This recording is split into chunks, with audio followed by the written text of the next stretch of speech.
As of now, there are a total of 8 spawner towers in Tower Defense. Bro, what the hell? This ain't a spawner unit. D-tier, get out. So in this video, we're going to be ranking every single one to see how good they are price-wise, damage-wise, and how well they fit into the meta.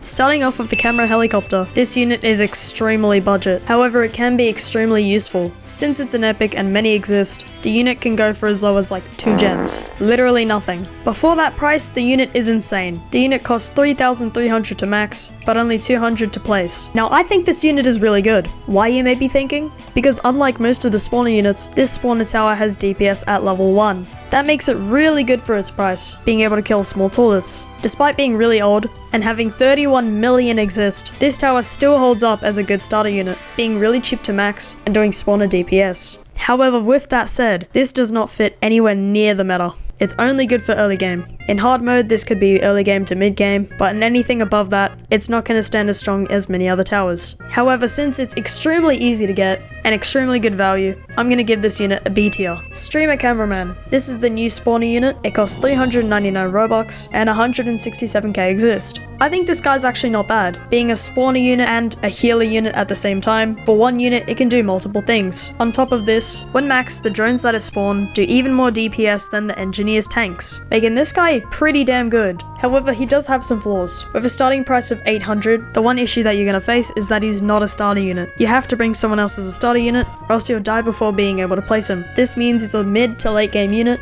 but he also has some other issues. Although he does have a healing radius, it is very small, meaning you won't be able to fit larger towers, and will have to place multiple. This, in my opinion, makes it a lot worse, since for Endless, it's better to bring a speaker repair drone. Because of his small healing radius, it makes him kind of useless, especially for costing 399 Robux. While he may be good for speedrunning modes, these issues bring him down to B tier. Next on the list is the Scientist TV Man. Now I have to say, even till today, he is very good. Costing only 200 to place, he's a really good starter, meaning he holds up for early game, and with 6 levels, he can hold up even till sort of late game. This unit is very reliable, even now. However, I do have to go over the flaws. First of all, you can't sell him, meaning once you've placed him down, you cannot remove him. This adds some limitations, especially in Endless mode, because you're going to need all of those unit slots to max out Clockman.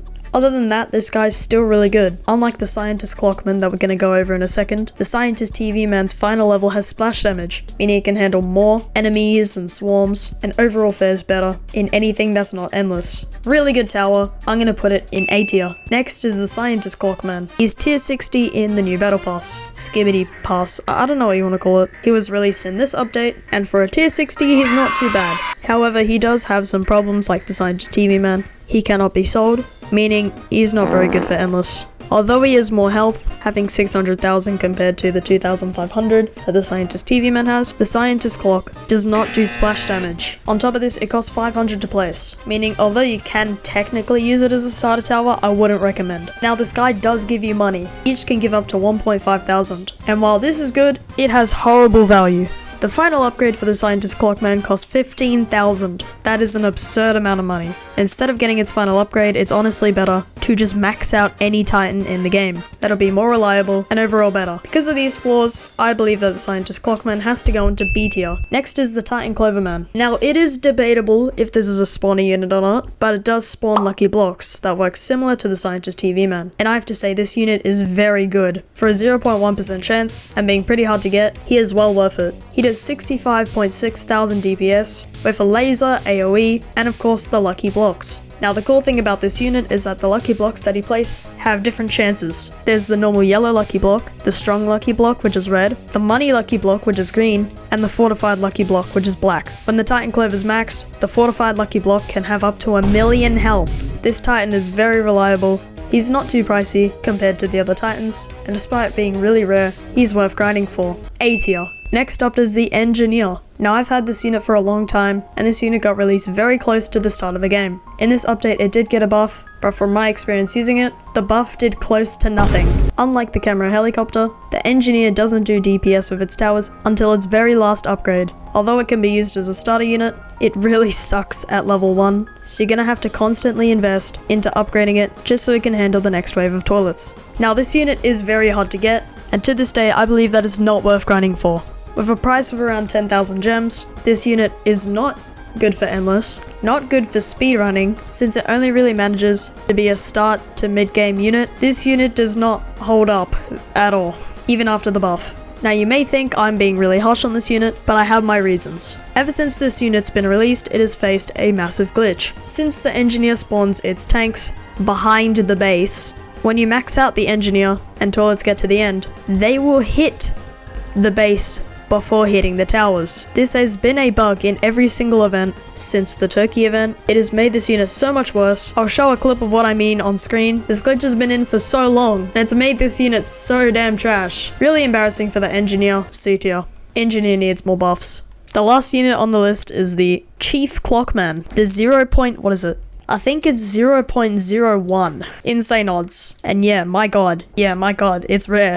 But is it worth grinding for? The answer is absolutely. The Chief Clockman fits into the meta so well, it's insane. Let's go over its stats. When maxed, it can give a range boost of up to 15%. This is a large area, by the way, so it can give that range boost to almost anything on the map. It can do up to 30k DPS on its own, but it's a spawner unit, and when maxed, it spawns an ally that has 500,000 health. Crazy numbers. That's really good already. That would already be in the meta, but they wanted to make this even more OP. So on top of everything I literally just said, the Chief Clockman has an ability. Its ability works the exact same as the emergency, the little perk power-up thing you get from endless ranks. This basically means that once every 10 minutes, you can send one toilet all the way back to the start of the track. So if a toilet makes it through, and it's about to kill your base, you can simply pop this ability and then be safe. The difference between the ability in the Chief Clockman and the ability in endless ranks is that emergency only works once per endless match, whereas the Chief Clockman can do it once every 10 minutes, or around once every 3 waves. Maybe 4, maybe 5, I don't know. This is endless we're talking about, so auto skip's always going to be off. And with slowing units and stuff, you get the point. You can use the Chief Clockman's ability multiple times in an endless match. Did I mention that he does 360 AoE? Yeah, this unit goes crazy. He is one of the best towers in the game right now, perfectly in the meta for endless ranks. The only flaw that I could come up is that he is a bit pricey, as well as he's not too useful for anything but endless. That doesn't take away from his exceptionally good abilities. S tier. 100%. So there's the final tier list. Let me know what you guys think of it in the comments. I had a lot of fun making this video, and if you enjoyed, subscribe. Also special thanks to Corso. Yeah, this video was entirely inspired by him. He basically did this video in TDS, so I thought it'd be fun to see how it'd be in TTD. His video will be linked in the description. Go subscribe to him, and yeah. Buff engineer, please.